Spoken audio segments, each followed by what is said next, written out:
All right, cool. Let's get it started. Hey everyone, good morning. Good morning. How's everyone doing? Excited to be at Øredev? Yeah, awesome. I've been having a good time too. So my name's Pratik. I work on the Visual Studio product team at Microsoft. How many of y'all use Visual Studio? Okay, cool. I'm in the right room. Visual Studio 2019, anyone? All right, a lot of you. 2017? Okay, still some. 2015? All right, I'm not going to ask beyond that. But hopefully by the end of this talk, I'd have convinced all of you who are not on 2019 to move over to 2019 as fast as you can. So let's get started. We have a bunch of things to talk about, and it's pretty demo heavy, so I'm gonna be showing you a lot of things as well. And some of this stuff you may have seen in other talks that my colleagues have given over the last few months and in other blog posts as well. But if I'm repeating things, that's only because we get like thousands of new users that join the family every single week, and we want to get everyone on the same page. So I'm going to be going over some stuff again. And also, there's a great team that I work with, and all of these features have been pushed and brought into the product by that team. And so I'm just a messenger showing off all the features the great features and the great work that the team has done. So let's get started with code fixes and refactorings. Refactorings enable you to apply code style changes to your code after the fact, after you're done coding. And so you can code the way that you want and still conform to your team's standards. And in Visual Studio 2019, over the last year, we've added hundreds of new refactorings to the product. And this is just a few of them that, and I'm going to show you just a little bit about because I want to show off these new features. So let's jump into the code base. This is an application called User Sentiment. It's a demo app that we have, and it generates sentiment from users' tweets, and so it gives you a happy, sad, sort of indifferent sentiment. And while I've been working on this app, I've been moving around a lot of files, folders, refactoring, restructuring the app.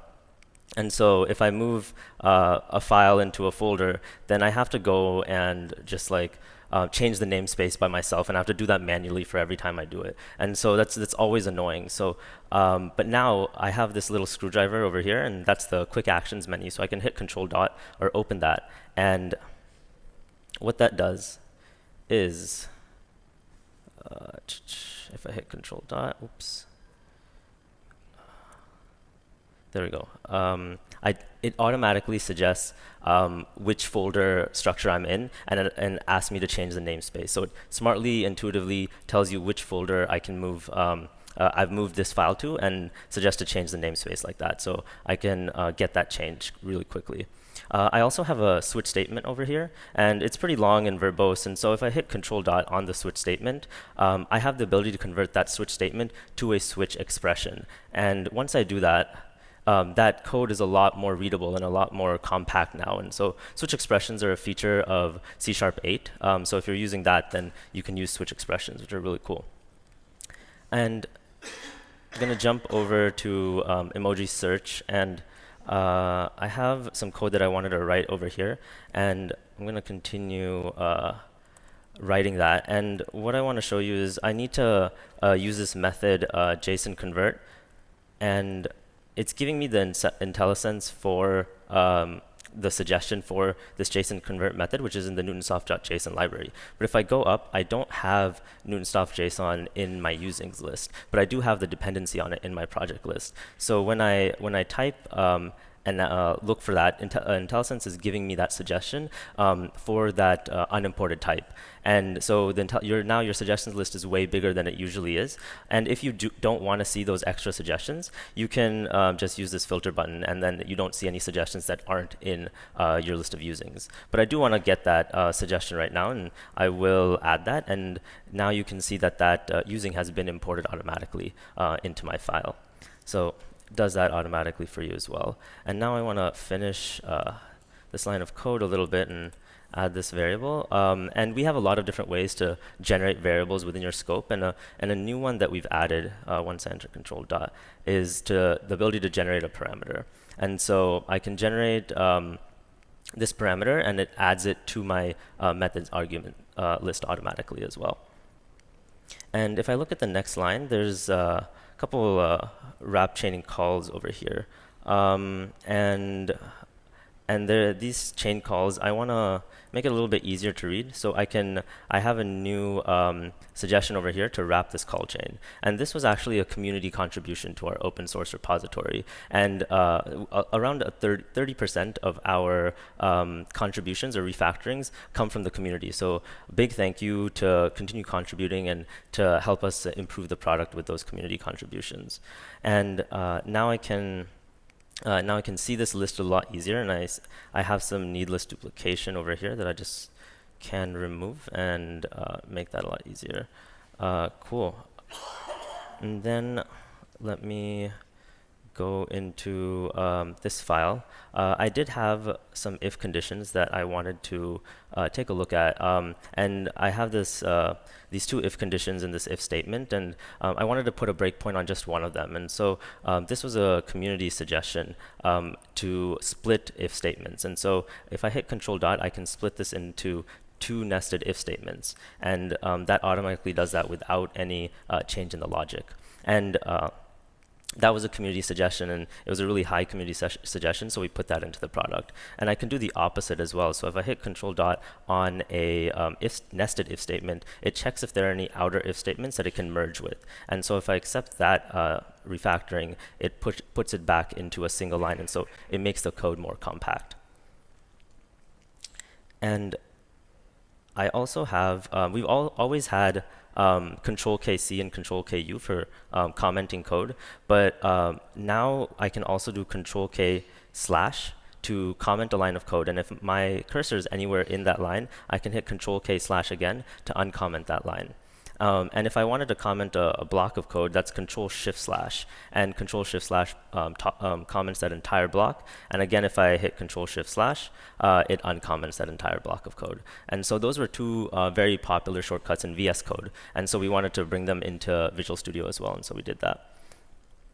And so if I go back up to the top of this file, there's a bunch of using statements, and they're all in unsorted, and so it's really hard to look at. So I'm going to use feature search right now, and that is Control Q. So Control Q is our feature search. It's Visual Studio Search, and we've been adding a lot of functionality and making it a lot faster and smarter. So if I search for sort usings, it's giving me the command to sort my usings, and you may think that looks like a familiar command, but so.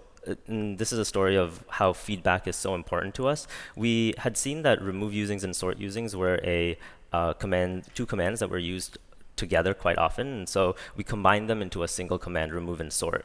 And then we got a lot of feedback from the community saying that wasn't the right thing to do, because there are totally situations in which you would want to sort your usings but not remove them, because developers add usings in case they want to use them in the future, not right now. And so Visual Studio was removing them because it was thinking in the present while the developers were thinking for future use case scenarios. So we added that command back for sort usings.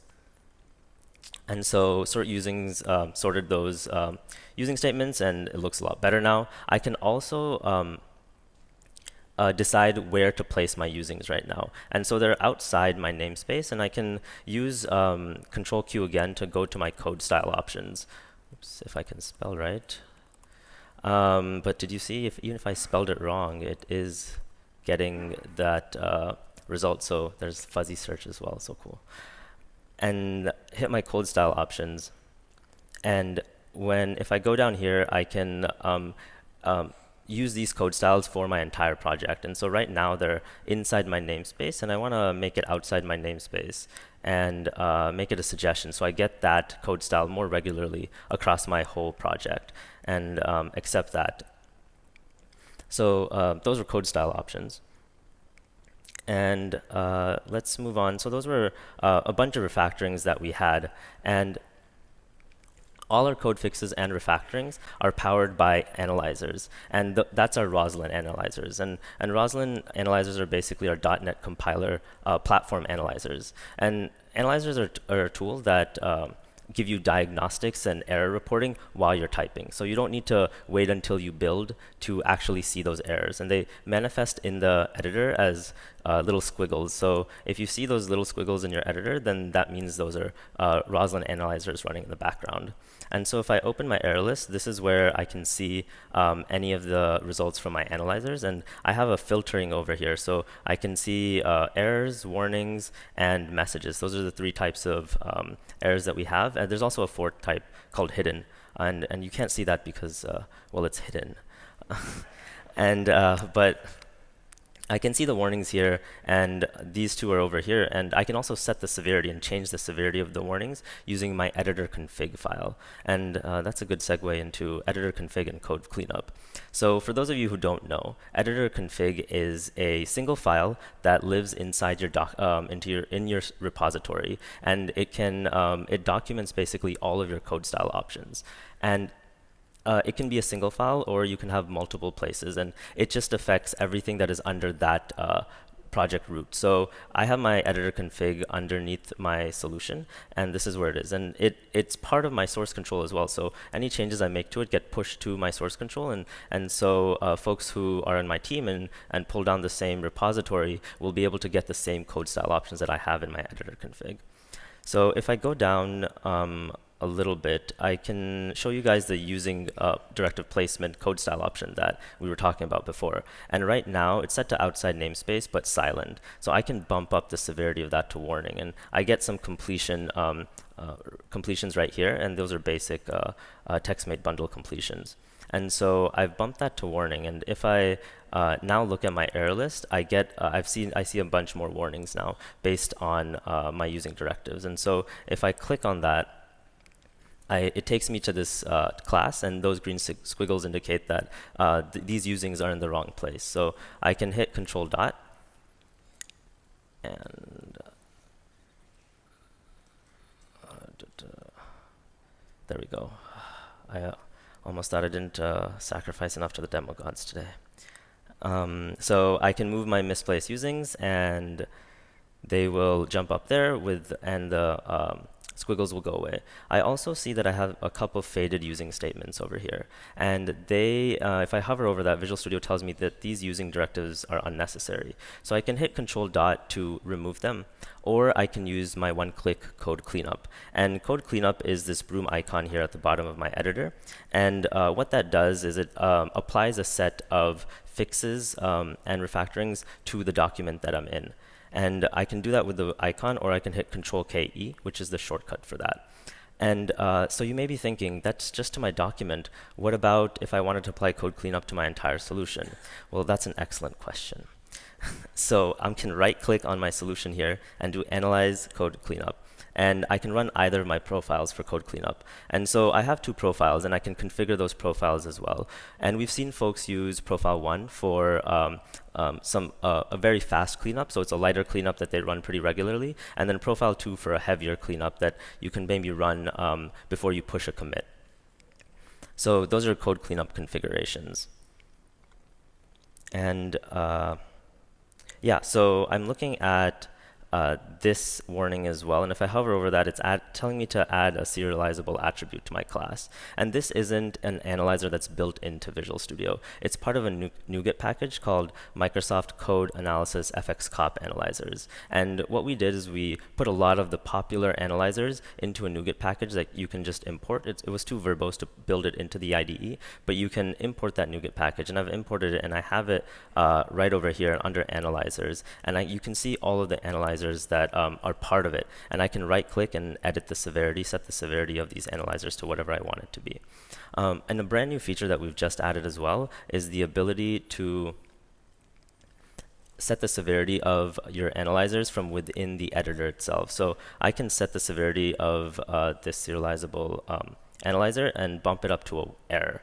So that changes this analyzer to be an error. And so I can see that it's now an error. And I can also change the severity from within the error list as well. So then that is pretty easy to edit over here.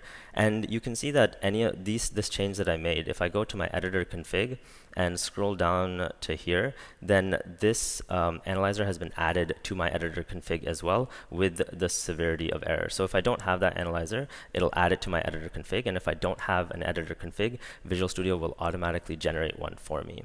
So you can see it's pretty easy to change severities and to change your editor config. And so be careful when you do that, because those changes do go up to your repository, and everyone in your team gets those changes, and they might get pissed if they start seeing squiggles where there shouldn't be any. So that was editor config. And we've been getting a lot of requests for third-party analyzers to break builds, but not necessarily show squiggles and run while you're typing. And so we've added a project properties page to called code analysis. So if I hit Alt-Enter, which takes me to the properties page for this class, I can see the code analysis tab, and I have a checkbox that says run on live analysis. And so if I uncheck that checkbox, you can see my error list will update so that error goes away. So it doesn't show up anymore. It's not running on live analysis. But if I do build, so if I run my build, Control-Shift-B, it's going to run my analyzers while I'm building, and you can see that the error came back. And if I look at my output in my status bar, the build actually failed. So I can set my analyzers to run and actually break builds right now. And if I don't want them to run on build and break them, I can uncheck this box over here as well. And so they won't run on build. All right. Next thing is Test Explorer.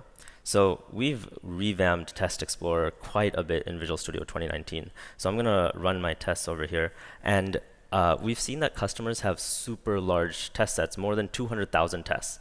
And our Test Explorer limit previously was only 100,000 tests. And so we had to revamp the whole thing for better handling of these large test suites, so that you could customize them and organize them the way that you want. So it's a lot easier to do that.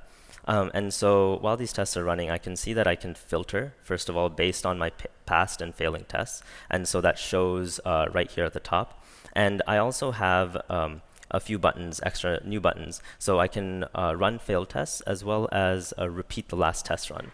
And so we actually had those commands as shortcut keys before, but once or twice a month, someone would come and ask us to add those commands into Visual Studio. And we were like, they're already there. So we thought that they weren't being discovered very easily. So they got icons now. And so it's very easy to see them and use those commands.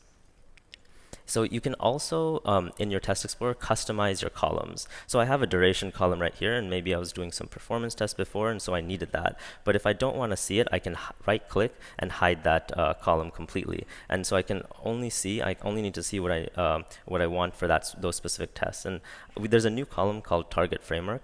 And we've added that column for better handling of multi-targeted tests. And so you can see which target framework these tests are targeting, basically. And because as .NET is releasing more and more frequently, there are projects that are targeting multiple different framework versions. And so there are tests that are targeting different framework versions as well. And people were having a hard time understanding which tests are failing for which target framework version. And so you can see that right here as well. And then you can also group by. So you see this hierarchy over here. I can customize that completely. So the default is by project, namespace, and class. And if I just select that and click out, I can see project, namespace, and class. And so this is the hierarchical group by. And I can customize that to however I want as well. So I can click out of this and say, I want to go by state first. So I make state that with that one parentheses, and then class by 2. So it groups by state and then by class. And so I click out, and I can see that hierarchy over here. And if I want to focus in on some specific test, so I can right-click and add tests to a playlist. And so this opens up a new window now. And so this is my playlist window. And I can just see those tests that I have selected. And I get all the goodness of Test Explorer and its filtering in this new playlist window. And I can save the playlist as a .playlist file as usual, and then I can keep it. But if I don't want to save it, I can just cancel out, and it's temporary, and so it goes away. And the last thing I want to show in Test Explorer is live unit testing. And live unit testing is an enterprise-only feature.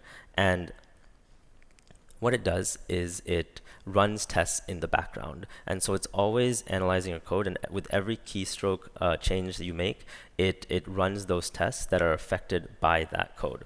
And so if I go to so it's running live unit testing right now. So I'll go to a file that has a little bit more test coverage, and you can see that it appears in my editor directly. And so the red X indicates that this line of code is being covered by tests, and some of those tests are failing. And so I can dive into that a little bit in detail. And if the blue dashes indicate that that code is not being covered by any tests. And if I have green checks, that indicates it's being covered by tests, and all those tests are passing. And every code change I make, it runs those tests again, and you can see that it's being run right now for the line of code that's being changed. And an important part of live unit testing is sometimes I don't want to run all my tests on live unit testing. So I have some tests, and because this is an application that runs an Azure Cognitive Service to generate Twitter sentiment. So every time I run tests that affect that code, it's going to hit an Azure server.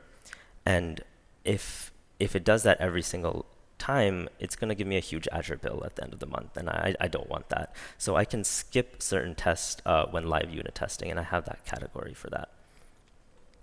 So that was all about the revamp and the facelift of Test Explorer. And let's move on to Intellicode. So Intellicode is Visual Studio's foray into artificial intelligence and machine learning. And we had IntelliSense for a really long time. I'm going to stop live unit testing. And IntelliSense was great, but customers asked us, could we do something smarter than just alphabetical? Instead of just ordering suggestions and dot completions by alphabetical, could we be a little bit smarter? And so we trained an AI model on thousands of open source GitHub .NET repositories to understand context a little bit more. And so when we have dot completions now, and say I want to check this string for if it's null or not, I have my IntelliCode suggestions right here at the top of the list. And these star recommendations are based on my context, and they tell me what is most likely to be used here. And so I get smarter suggestions at the top of my list. And I want to use is not null over there. And that was dot completion. And we've also recently added argument completion. So if I want to add an argument and I hit Control space, so it gives me these suggestions at the top of my list based on, because it scans the scope of and the variables in that scope to see what variables could be possible here. And so it suggests length, which is what I wanted to add. And so it becomes a lot easier to just hit Control dot, Control space, tab, and that's coding now. I don't really need to type anything anymore. But we're making a lot of new changes and trying out new things in IntelliCode. And one of the things is this is a static model, but you can train IntelliCode on your team model as well. And so you can build a custom model based on your team source code. So that gives you a lot smarter and more contextual suggestions based on your own source code. And one of the other things, which is brand new, is IntelliCode refactorings. And so if I'm making repeated edits, so I see this is equality operator, and I don't want to use that. I want to use an is, because equality operator can be overloaded, and so I want to do the right thing and use an is over there. And so I think I have that a couple other places in my test. Is that here? Yeah, so I see an is as well over here. And what I can do now is I can go to my error list, and I see that IntelliCode is detecting those repeated edits, and it's suggesting other places in my code where those edits can be made. So if I click on that, it shows me that there's another line that's doing that. And if I hit Control dot, I can take that IntelliCode suggestion right there, and it changes that equality operator to an is operator. Pretty cool, right? So that was IntelliCode. And next is LiveShare. So how many of y'all use LiveShare? Live share, not a lot. Oh my gosh, live share is so awesome. I'm going to show you guys. So I'm going to start a live share session right now. And live shares are collaborating and co-editing experience. Oh, firewall access. Let me accept that. And so it creates a sharing link that I can share with anybody. And since I'm all up here by myself, I'm just gonna share with myself. So I'm gonna pretend to be two people. And so LiveShare lets you collaborate between Visual Studio and VS Code with anyone that you want to. So I'm gonna open up my preferred browser, which is Edge. Do you guys see this new icon? Edge got a new icon this week. So I think it's really fancy. But I'm gonna enter this in the browser and start.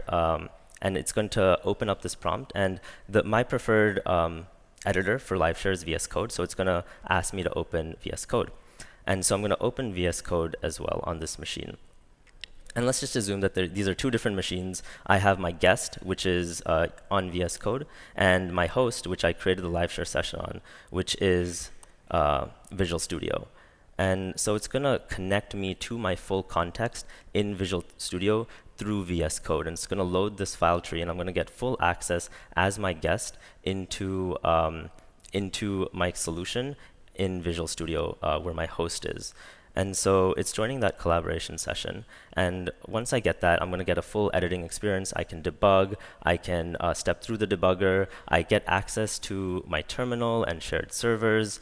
And all right, so and I can see where I am. So if I'm as my guest, I'm highlighting this code over here. I can see that in my host as well and see which code is being highlighted. And I can even make changes in the code as my guest. So if I want to make some changes here, I'm gonna type in this code, and you can see in my host that that code is actually being added real time. And I also get Intellicode completions in my guest. And this is VS Code. It doesn't have any C# extensions or any actual any of the C# language services, but I still get it because it's taking it from the context of the host. And I can add that and completely edit the code as well over here.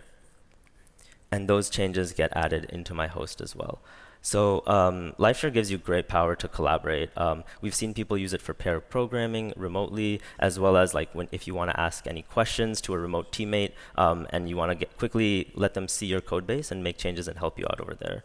And because when you're collaborating and we're collaborating remotely, you want to be able to talk to the person. We also have chat and calling within the context of Visual Studio and VS Code. So I can start a chat, and I can even start a call with the host from within my IDE. So I don't even need to leave my IDE to do all of that communication. And that's a brand new feature that we've just added as well. So that was LiveShare. And so you can get up to 30 guests in LiveShare. That's another thing that I want to mention. So it's used for multiple scenarios as well, where maybe a teacher is going to a room of students and you can all like share in the code as well. So let's see. We have some time. All right, so let me go back to show you some preview features. So everything that I showed up till now was in Visual Studio in the release channel, but you can also install a preview channel, and that's what I have installed right now. And that's a separate installation of Visual Studio that you can install side by side with your regular installation. And the preview is updated every 3 weeks. So instead of waiting 3 months or so for a new dot release, you can get an update every 3 weeks. And that's basically at the end of each sprint we release an update, and you can try out and play with the newest features without really messing with your regular production environment that you're using in regular, or you can use your preview for all your development as well. That works too. So I have some preview features that I wanted to show you guys, and the first one is related to your tab layout. You have not much you can do here with your tab layout. You can pin the tab or make different groups. But if I open preview features, I'm going to use feature search again and type in preview, and that opens my preview features tools options. And these are the list of preview features that I can add or remove. And if I don't like a preview feature, I can always uncheck it and turn it off. And the one I want to show you guys is vertical document tab layout. And so if I hit OK, my tabs are now vertically spaced on my left-hand side. And this was the highest suggestion ticket in developer community for Visual Studio 2019. So we got that into the product. And we have pinning over here, and you can quickly X out, and it's a very easy, readable format when you see those tabs one below the other. And I can right-click now and set my tab layout. So I can move that back to the top if I wanted to as well. And so we're updating this experience and adding new features. So keep giving us feedback if you are, and tell us what you think about it. We'd love to hear about it. And so that was vertical tab layout. And the next preview feature is go to base. And so if I'm in a class and I want to navigate up the inheritance hierarchy, so I can right-click and hit go to base, and the shortcut for that is Alt-Home, and that jumps up to the interface that that class was inheriting. And that also works for methods. So if I go to a method and hit Alt-Home, it opens up a window because there were multiple methods that it was overriding, and I can select which one to jump to. And so I can do that pretty easily now. So that's go to base. The next feature is actually an intern contribution. So this was work our intern did over the summer, and so that's released now. And so if I hit Control Dot here, I can right over here, I can add null checks for all parameters. And I could do that one by one before, but now I can do it in a single click. So it adds the null checks to check the nullity for all of the nullable non-checked parameters. And so that happens in a single click right now and saves me a ton of time. And so I have a bunch of XML comments up here, and so I was looking at these, and it looks like there's a lot of styling options, and those are some new styling options that we have. So if I hover over the interface and quick info, I can see there's italics and bolding and clickable links as well that take me straight to the documentation for that interface, and even bullets. So I can add all of that in the summary and show that in quick info. And even if I have an inherit doc tag over here, I can get inherited classes to also show up the same quick info from the interface that it's inheriting. And it works for methods as well. So any overriding methods also show up the quick info from the overriding method. And so that was XML comments. And the last thing I want to show in preview features is the document space state indicator.